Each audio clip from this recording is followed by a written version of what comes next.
유다와 그의 형제들이 요셉의 집에 이르니 요셉이 아직 그곳에 있는지라 그의 앞에서 땅에 엎드리니 요셉이 그들에게 이르되 너희가 어찌하여 이런 일을 행하였느냐? 나 같은 사람이 점을 잘 치는 줄을 너희는 알지 못하였느냐? 유다가 말하되 우리가 내 주께 무슨 말을 하오리이까? 무슨 설명을 하오리이까? 우리가 어떻게 우리의 정직함을 나타내리이까? 하나님이 종들의 죄악을 찾아내셨으니 우리와 이 잔이 발견된 자가 다 내 주의 노예가 되겠나이다. 요셉이 이르되 내가 결코 그리하지 아니하리라. 잔이 그 손에서 발견된 자만 내 종이 되고 너희는 평안히 너희 아버지께로 돌아 올라갈 것이니라. 유다가 그에게 가까이 가서 이르되 내 주여, 원하건대 당신의 종에게 내 주의 귀에 한 말씀을 아뢰게 하소서. 주의 종에게 노하지 마소서. 주는 바로와 같으심이니이다. 이전에 내 주께서 종들에게 물으시되 너희는 아버지가 있느냐 아우가 있느냐 하시기에 우리가 내 주께 아뢰되 우리에게 아버지가 있으니 노인이요 또 그가 노년에 얻은 아들 청년이 있으니 그의 형은 죽고 그의 어머니가 남긴 것은 그뿐이므로 그의 아버지가 그를 사랑하나이다 하였더니 주께서 또 종들에게 이르시되 그를 내게로 데리고 내려와서 내가 그를 보게 하라 하시기로 우리가 내 주께 말씀드리기를 그 아이는 그의 아버지를 떠나지 못할지니 떠나면 그의 아버지가 죽겠나이다. 주께서 또 주의 종들에게 말씀하시되 너희 막내 아우가 너희와 함께 내려오지 아니하면 너희가 다시 내 얼굴을 보지 못하리라 하시기로 우리가 주의 종 우리 아버지에게로 도로 올라가서 내 주의 말씀을 그에게 아뢰었나이다.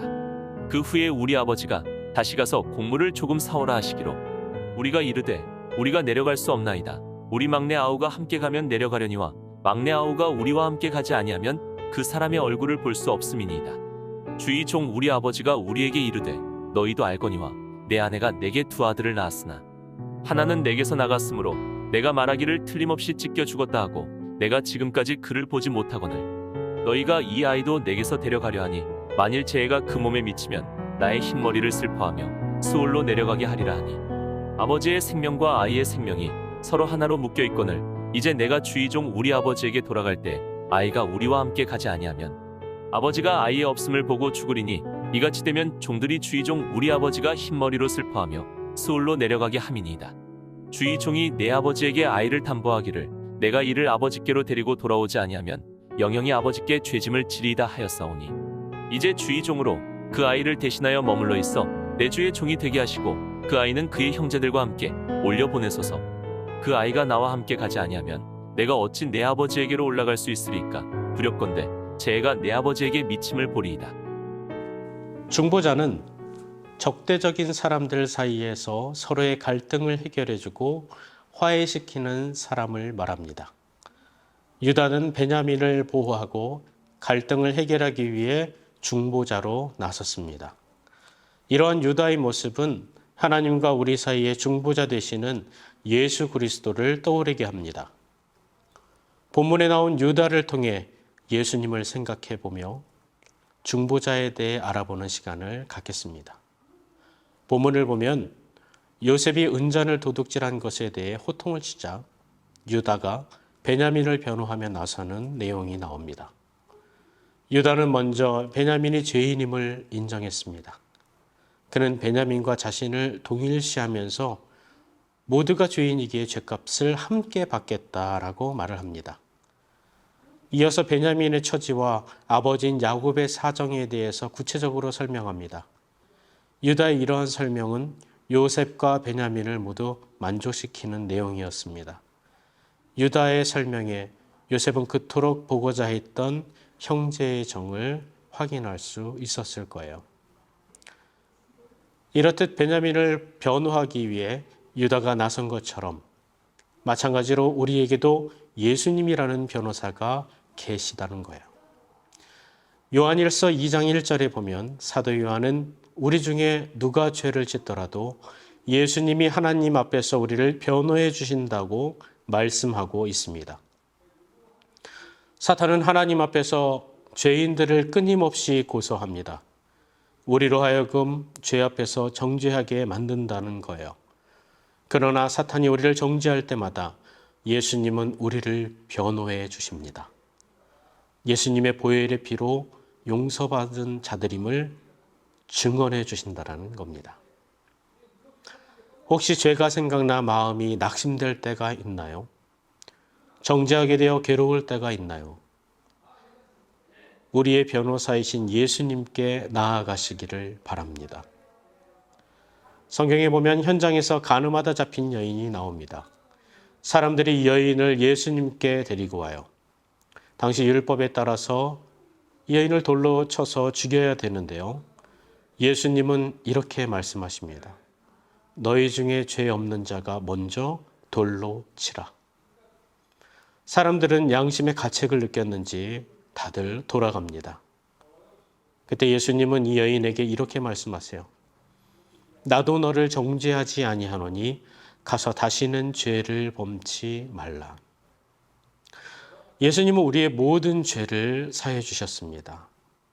과거의 죄, 또 현재의 죄, 미래에 짓는 죄까지 모든 죄를 사하여 주십니다. 왜냐하면 주님은 알파와 오메가가 되시고 어디에나 계시기 때문이에요. 그래서 2000년 전의 십자가의 보혈의 피가 지금도 사죄의 능력을 발하게 되는 겁니다. 그래서 찬송가에 보면 이런 찬양이 있습니다. 죄에서 자유를 얻게 함은 보혈의 능력, 주의 보혈이라고 찬양을 합니다. 바로 중보자 되신 예수님의 능력을 바라보고 있는 겁니다. 예수님의 이름에는 능력이 있고 권세가 있습니다. 그래서 예수님이 아니고는 하나님 앞에 나아갈 자가 없습니다. 우리는 예수님을 의지하며 기도할 때도 예수님의 이름으로 기도합니다 라고 하죠. 중보자 되신 예수님을 뜻합니다. 오늘도 죄에서 자유하게 계신 예수님을 믿고 또 믿음으로 기도하는 우리 모두가 되시길 소망합니다. 유다는 약속대로 베냐민을 돌려보내기 위해 스스로 애굽의 종이 될 것을 자처합니다. 이 종이라는 것을 좀 생각해 보기를 원하는데요. 과거 이스라엘 백성이 애굽의 고통스러운 종살이를 할 때 하나님께 고통스럽게 부르짖었던 것을 우리가 생각해 볼 수 있습니다. 이 종살이라는 것은 죽음과 고통을 의미한다라는 겁니다. 그럼에도 불구하고 유다는 동생인 베냐민을 대신해서 자신이 대신 죄값을 치르겠다라고 말을 하고 있는 겁니다. 우리의 중보자이신 예수님은 죄인인 우리를 위해 친히 대속제물이 되셨습니다. 우리는 죄의 종노릇하면서 죽음과 심판을 향해 가고 있던 운명이었습니다. 그런데 이런 운명에 놓인 우리를 위해 예수님이 대속제물이 되셔서 우리의 죄값을 대신 치루어 주셨습니다. 창세기 22장에 보면 아브라함이 이삭을 번제물로 바치기 위해 모리아산에 오르는 장면이 나옵니다.